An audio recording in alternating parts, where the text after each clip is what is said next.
Yo, what's good, my peoples? It's your boy, Big Chris, aka the Compton Animator, and I'm here to bring you another WWE main event, NXT, SmackDown, and oh no, TNA review. So, before I get started into these secular reviews, I'm going to get some news stuff out the way. So, first, Comic-Con was this weekend, and we had the intro of the main man Sting finally in person on a WWE event. So when they were doing the Mattel panel at Comic-Con, Sting was there. He said a few things, said he's interested to see what he's going to do in the WWE. He didn't say he signed a contract. It's just that he signed some stuff to do merchandise and video game deal stuff. So, I'm just interested to see what they do with Sting, and hopefully they put him in a good position. Like seeing Daniel Bryan back there. Also something crazy with Daniel Bryan. He stopped a robbery. I think it was somebody tried to rob his own house, and somebody tried to steal something. He chased the guy down, stopped him, and didn't catch the other guy, but he held that dude down. So, hopefully everything is cool with Daniel Bryan and the whole robbery stuff, and hopefully everything is cool with him and his injuries. They were saying he may need to go get another surgery still, so they were trying to figure whether or not he was going to have to do that. So, Sting, Daniel Bryan, Comic-Con, hopefully everything goes cool with both of those guys, Sting and Daniel Bryan, and they can be in the WWE soon, as far as on the TV. So next is CM Punk. There was a little video that was going around with him just teasing the fans. He was asked if he were ever going to come back to the WWE, and he said very sarcastically, no, never. I'll never go back. So just a funny little video of him just teasing the fans. You could tell very much that he was teasing. So I expect he will be back, but I'm hoping he doesn't come back for at least about a couple years. I want him to do the whole Jericho thing, where Jericho left and he went away for 5 years. I don't know if 5 years is the crazy amount of time, but at least about 2 or 3. I think that would be good for CM Punk and good for his health and him all around, because I think he's looking good right now. He was doing this awards show, and I didn't get just to see it, but from what I've seen about the videos of him on the red carpet and the pictures, the dude is looking very good. He's looking happy, so that's all I want to see. He was also at Comic-Con this weekend with the Nerdist.com, and he was just him basically doing some floor stuff and walking around outside and stuff like that. He even said a funny little thing where there was this guy running with a tattoo of some flames on his leg, and the bum rushed up to him and said, "Your leg is on fire, leg is on fire." And the dude was like, "No, it's a tattoo." And the bum was like, "No, your leg is on fire." And I was like, that was pretty funny, and he thought it was very funny. So, this is the type of stuff that CM Punk should be doing, chilling himself out, getting his mind away from his troubles. Hopefully in about 2 or 3 years, the WWE will be on point. Probably Triple H can, get there and try to start, settling everything down, and probably start trying to get Vince out. So, hopefully something that's a crazy idea, but hopefully, he can come back in about 2 or 3 years. But for right now, let Punk be Punk and let him do him. Another thing that happened this week was WWE did this whole thing on Twitter where they posted WWE Transformed, and they showed this picture, and it had everybody speculating to what it's going to be. They showed another picture, and people start going crazy again speculating, and it was nothing but a bunch of Photoshop, half-ass drawn and redesign of WWE characters as kind of these superhero craziest type characters, and a lot of people were pissed off, and it was just funny as hell. Like, you could most definitely tell that WWE was trolling and shit, and like this is bad art any day. I was just laughing my ass off when I saw it. So a bunch of bullshit happened this week, and some interesting things with Punk and Sting. So getting into the shows, you start off with main event. And main event happened on the 22nd of July 2014. Start off with a match with Fandango versus Mr. Money in the Bank, Seth Rollins. A quick match. Fandango had a couple moves, but nothing too special. Basically a showcase for Seth Rollins. Hit the curb stomp, picked up the win here. Nothing at all to this match. Very, very average. Next, you get Ryback versus Jimmy Uso. Another match where just basically them trying to play up something. The Usos and Jimmy and Ryback just go through in a ring, do a few moves and stuff like that. Pretty average match. The Uso gets distracted by Curtis Axel, and Ryback hits him with the meat hook and picked up the win from that move. So nothing too big from that, and they just planned more on the whole thing with Ryback, so trying to go after the tag team titles. Next, you get Heath Slater and Titus O'Neil versus Kofi and Big E. Just getting more of Big E and Kofi in their new little faction with Xavier Woods. Another match. They played a lot in the backstage segments with Heath and Titus. I don't know why. I thought that they should have, if you want to give something, give it to the guys who are being pushed. But I guess they just wanted to play with the goofy guys. I guess so. But they got beat up. Kofi and Big E did this backbreaker into this big stomp off the top rope onto both Heath and I was about to call him Gator, Titus O'Neil. So I thought it was a nice little move to end it all with, and they picked up the win for that. So nothing too much for their little faction. They didn't do a promo or anything, just trying to show dominance in the match. So nothing too much from that. Next, you get Lana and Rusev, who Lana cuts a speech about America being shitty in some way and Russia being powerful in another way. So, just another one of her main speech. Get into a match with Jack Swagger. It was supposed to be a match with Sheamus. I don't know what happened, but it ended up being Swagger. The match itself was okay. I thought, they just tried to fill time with this match. It really wasn't nothing too much to it. They just went at each other. It went down where Rusev kept getting put in an ankle lock, so he grabs the Russian flag and hits Swagger with it.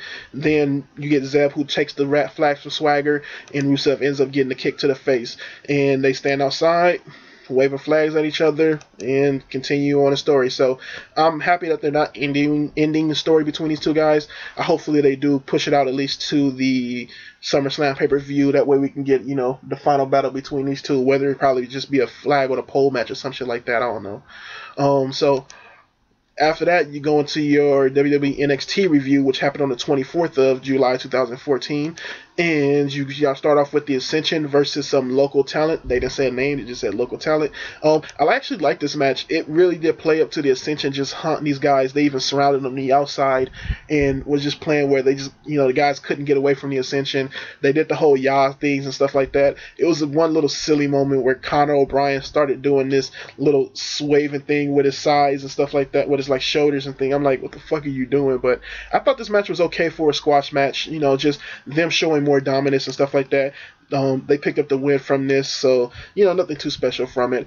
Next, you get Alexa Bliss. They do a promo for her, just pushing her up more as one of the bigger baby faces down there. Hopefully they don't push her up past Bayley, who I think is the girl that needs to be pushed up as the girl who's going to take on anyone for the title. I think she has more steam than anybody, but you continue to push Alexa Bliss. I think she's cool as what she's doing as well.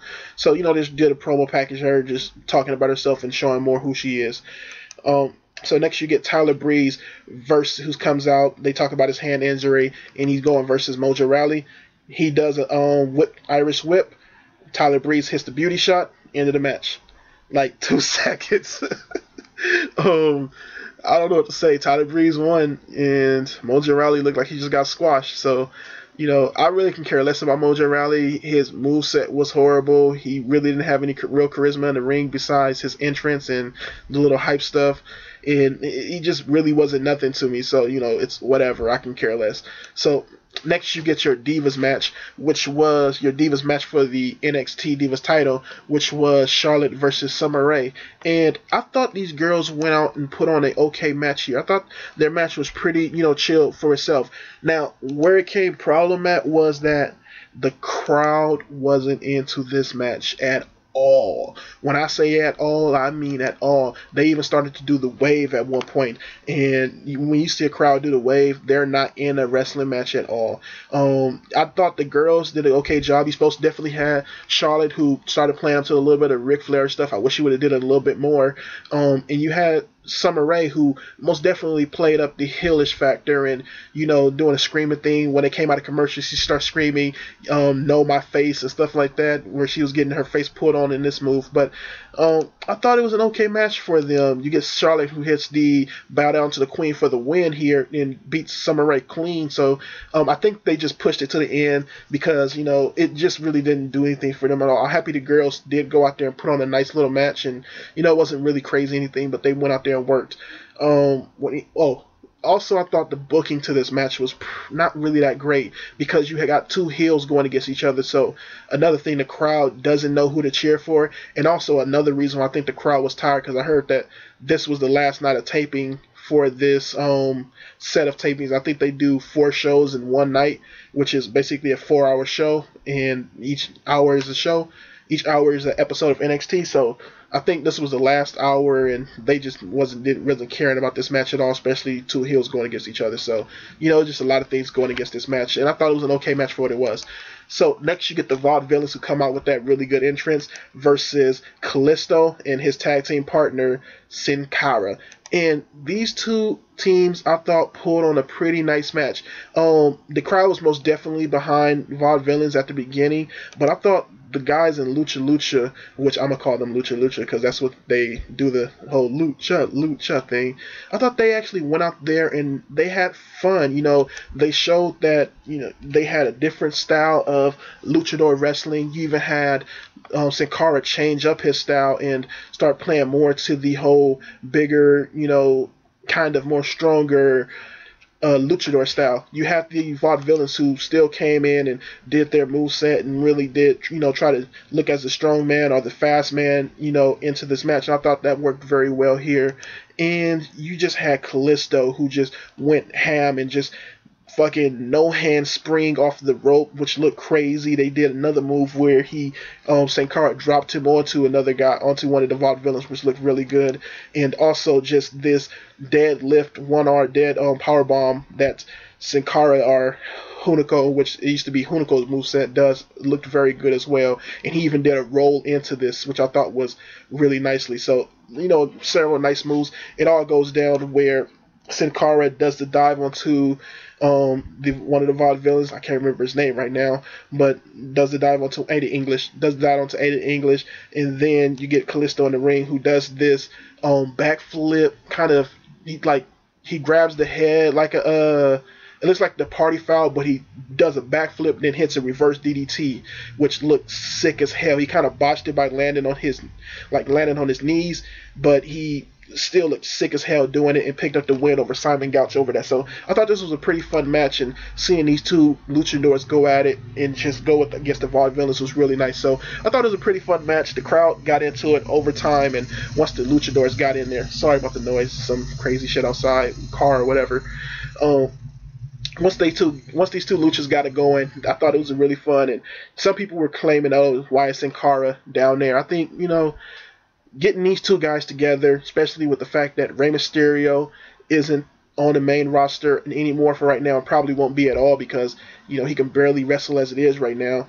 And, somebody like Alberto Del Rio and the original Sin Cara, especially the original Sin Cara, who didn't work at all, and Alberto Del Rio playing more of the Americanized or the rich billionaire type of Mexican. You need one of these guys in the luchador to take Rey Mysterio's spot. So I think putting both of these guys together, putting them out there as a tag team, hopefully it can work for them, and, they can have a nice dynamic as a team. So seeing where they go forward from here.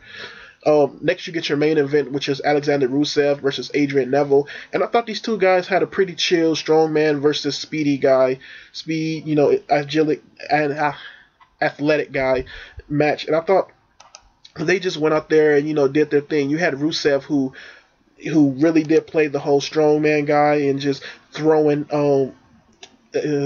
Adrian Neville around and stuff. Adrian Neville tried to duck a few of his hits, but he couldn't duck them. He just started getting hit with knees and elbows and stuff like that. You get him to come back with a few kicks and stuff, and it started having a little effect to Rusev, which I also thought was nicely done. And then it comes down to where he just starts going at it, and he starts getting a lot of effect to Rusev. It looks like he may end up coming out with the win, and you get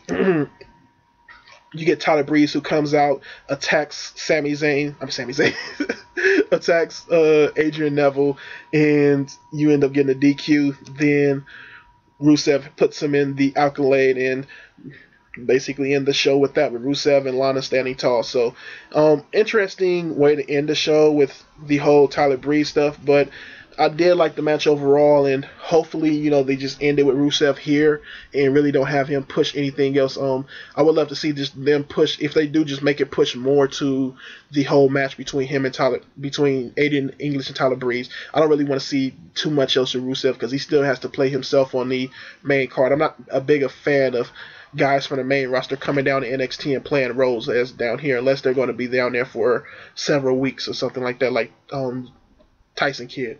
So a pretty good episode. Pretty okay episode of NXT. I thought some things in there, especially with the crowd, didn't work too well. But as far as the show goes, I would give it a straight C. I thought it did okay. In main event, I would give a D. I didn't think it did too much of okay. I'm not sure every week I'm gonna watch that show. I'm gonna check it out. Okay, what's the matches they have on that week, and I may watch one match and just tell you what I thought about that match. So next you get Impact Wrestling, TNA. I watched TNA this week, guys. So Impact Wrestling. Oh man, you had Matt Hardy who came out with Jeff. Jeff basically talked about him not being willing no more and needs to bring back the tag team. Matt said he's a changed guy. They talk shit about the Wolves, basically saying, they need to come in and they want to take over the tag team titles. You get the Wolves who came out in suits. Suits didn't look like their style to me.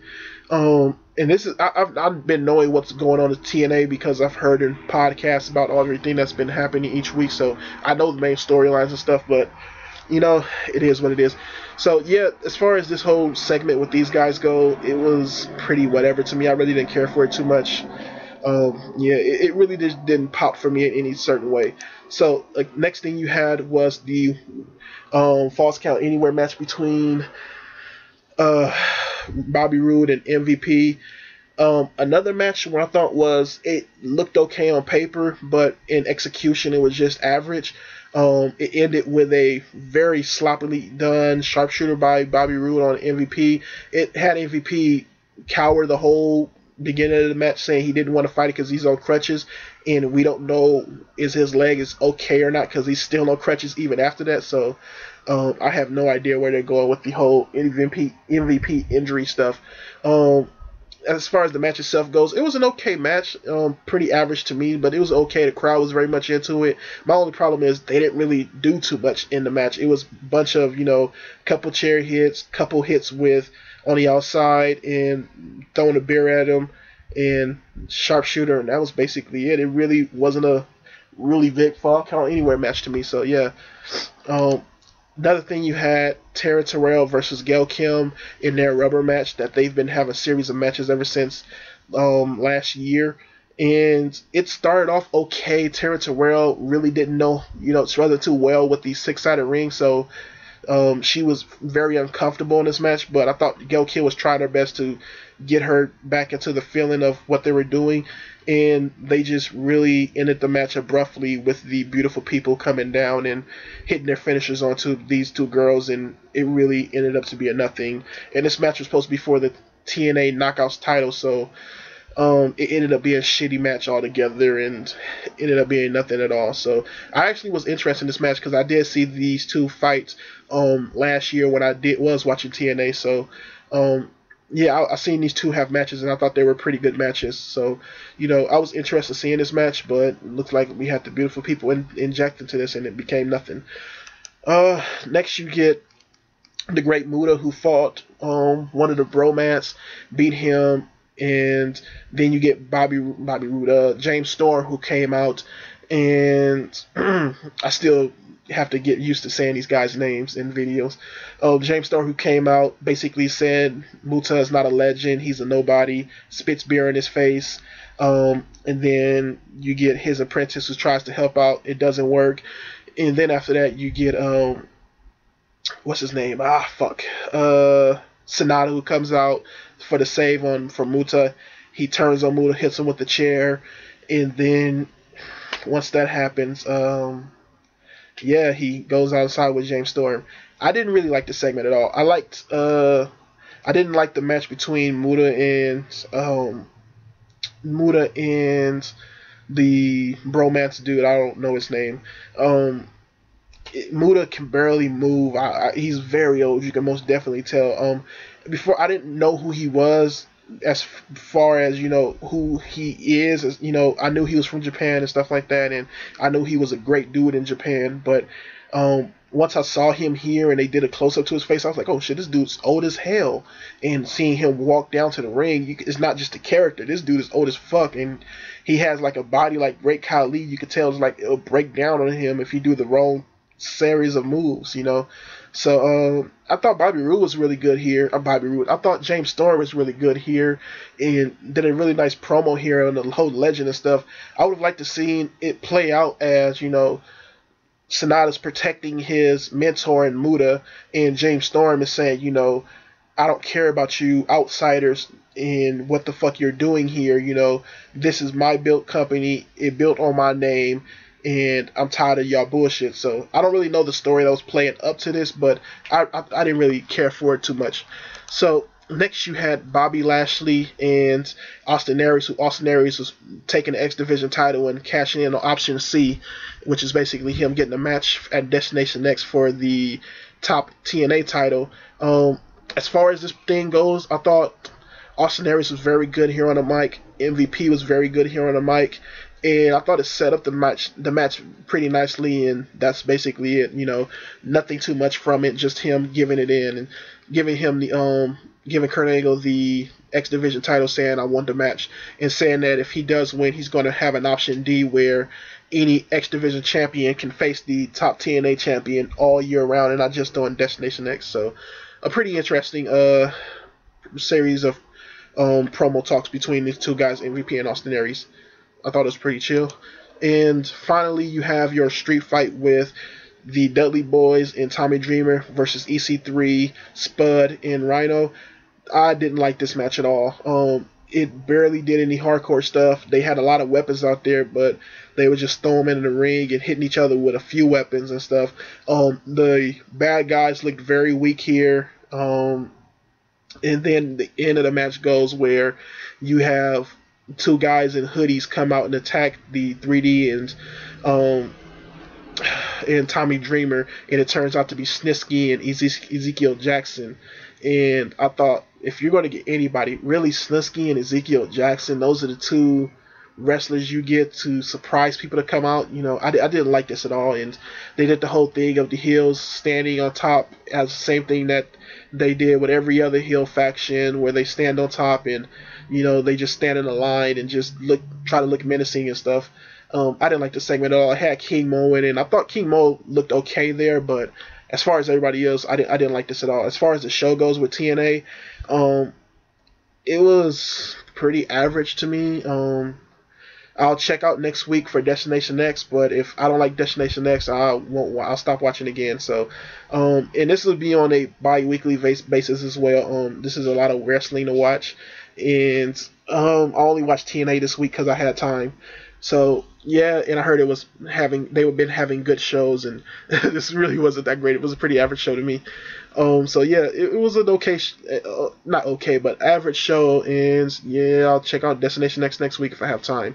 So let's get into SmackDown, which happened on the 25th, 2014, July.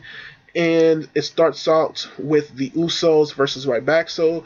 And I thought they had a pretty chill match here. Just both of these teams going at each other. Usos really got some nice crowd pop here, and the crowd was very much behind them. Ryback did some nice moves and stuff here and kept the whole healer stuff going on. I thought they could have did a little bit more to get themselves a little bit more heat there, especially with Ryback. I didn't think he had too much heat here. The crowd was more quiet than anything for him. So I think he could have did some more of his character stuff for that. And it basically goes down where one of the Usos get knocked out the ring, and the other Uso comes and basically copies the gestures of the other Uso. Curtis Axel thinks it's the wrong Uso, brings him back in, and the other Uso rolls up Curtis Axel and picks up the win here. I didn't like that. It was a little bit too much of a heelish tactic move, but it was okay for what it was. Just, the silly, kind of, babyface type of, just any kind of a lie, cheat, steal type thing with Eddie Guerrero. So it was okay on that front, but, I don't like my babyfaces doing too many heel things, and especially blatant heel stuff. And I didn't really care for this match to end that way. So I thought it was an okay match from these guys. Most definitely Uso getting a good crowd pop and getting the crowd started for the show. And, it was okay for what it was. Next, you get The Miz, who comes out, does a whole speech with his parents and stuff, and basically talking about who he needs to thank for winning the title. He thanks the Authority, his parents, and a gang of other people. Bo Dallas comes out. They have a little interaction with each other. I thought the Miz was very flat before Bo Dallas came out, and I thought Bo Dallas kind of brought a little bit of life to it, saying how much he likes the Miz. They like each other and stuff, and saying he hoped the Miz is a believer and shit. That's how he won the title. Then you get Dolph Ziggler who comes out, shits on both of them, saying that they're really nothing to the WWE universe. And then he tries to attack the Miz, and the Miz just basically gets out the ring, and Dolph Ziggler gets hit by Bo Dallas. So, okay, Miz segment right here, I guess. I like Bo Dallas and Ziggler more than anything, but they got some interaction out the Miz, which is okay here. Next, you get a match between Bo Dallas and Dolph Ziggler. I thought the match was actually pretty chill. The crowd was behind Ziggler most definitely, and I thought Bo Dallas did his thing here, and working the match as he should. Ziggler comes out with almost a win until the Miz interferes with a distraction, and Bo Dallas ends up rolling up Ziggler for the win, 17-0. While he's cheering, he gets a mean ass kick from Dolph Ziggler, and the Miz ends up throwing Ziggler into the post afterwards. So I like the end series between these guys after the bell rung, but the match itself was only just okay. And the Miz stand tall at the end, so it was what it was.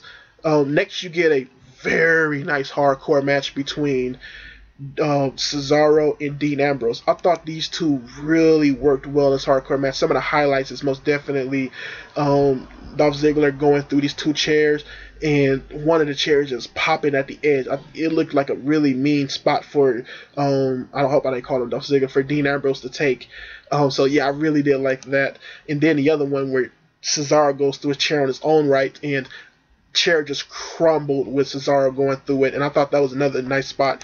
Towards the end of the match, you get Seth Rollins, who comes out and starts to beat down on to Dean Ambrose, and Dean Ambrose gets a little bit of revenge, throws Seth Rollins through the barricade, over the barricade, and gets back into the match. A lot of chairs and stuff are in the ring, and Cesaro ends up deadlifting Dean Ambrose on top of the chairs. They both actually land on the chairs. Really nice spot here. Actually a spot that Orton tried to do last year, Hell in a Cell, and missed all the chairs altogether. So I like this match a lot. I thought it was pretty fun.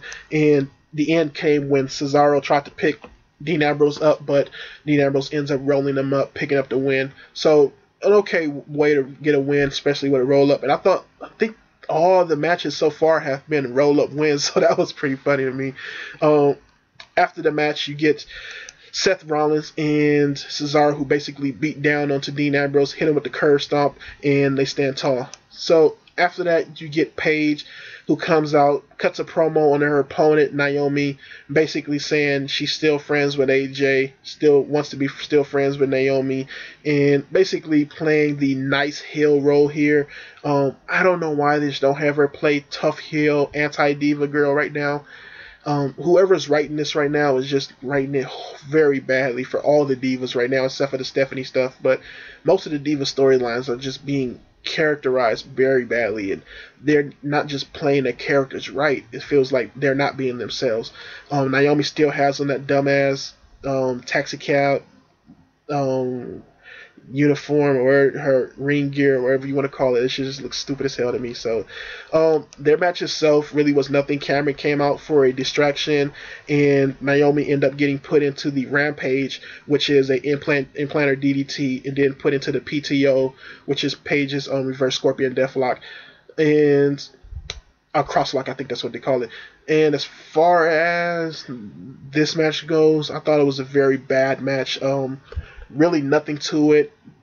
Naomi got distracted by the Cameron thing, by Cameron's entrance, and there's nothing to this match at all.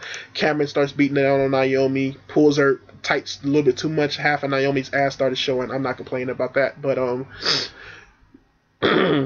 was really nothing to this match. So Next, you get Goldust, who starts talking to a ball, crystal ball, or whatever you want to call it. I forget what they call this ball. Backstage, saying a bunch of crazy shit. Cody Rhodes' head pops out the table that the ball was on, and they start talking back with each other crazily. Then he blows the gold stars out of Goldust's hand. So it's just another crazy segment with them. I'm gonna keep saying that this is not going to get over until they do it in ring, where the crowd can be a part of this. So next you get a match with Bray Wyatt versus R-Truth. It's basically the match that they had when Bray Wyatt first came into on the Raw shows. Nothing much to it. R-Truth did get a little bit of offense here, but Bray Wyatt got most of the offense and basically squashed R-Truth, hit him with the Sister Abigail, picked up the win. Afterwards, he basically cut a promo on Chris Jericho, basically saying that Jericho is the savior. Where's our savior at? Where's the guy that's going to save our truth? Our truth helped you out when last week you got beat up. So where is Jericho to save truth? So okay promo here from Bray Wyatt. Nothing too much to it. Next you get your main event, which is Alberto Del Rio versus Roman Reigns. And this match right here was pretty okay between these two guys. Just basically it starts off with Alberto Del Rio carrying most of the first part of the match, just going at Roman Reigns. A lot of kicks, a lot of attacks to his arm and stuff like that. A lot of his moveset going on to him. The match was pretty slow because it kept to more of a more methodical pace between both guys. But I thought Roman Reigns, once he started picking up, it really did start getting fun on his side. You did get Del Rio, who really did attack onto Roman Reigns' arm, which I like that he still, pulls this whole thing where he's going to attack a body part and he's going to go straight after it through the whole match. I did like that. Also, you get Roman Reigns, who just comes back after that, Superman punches and stuff, does his kick on the outside, and ends up going for the final move, his spear onto Del Rio and picking up the win here. So as far as SmackDown goes, I liked it better than the other shows I saw this week. I thought it was a mix between that and NXT, for which I thought was better, but I would give this show a C+. I thought this was a little bit better than the NXT I saw this week, just that this had a better crowd, and whereas the NXT had actually a crowd that turned on them through most of the night. So yeah, thank you for watching my show tonight. My review tonight, and like, comment, subscribe. The links to hit me up are all down below. Thank you for watching, people. Keep watching wrestling. Peace.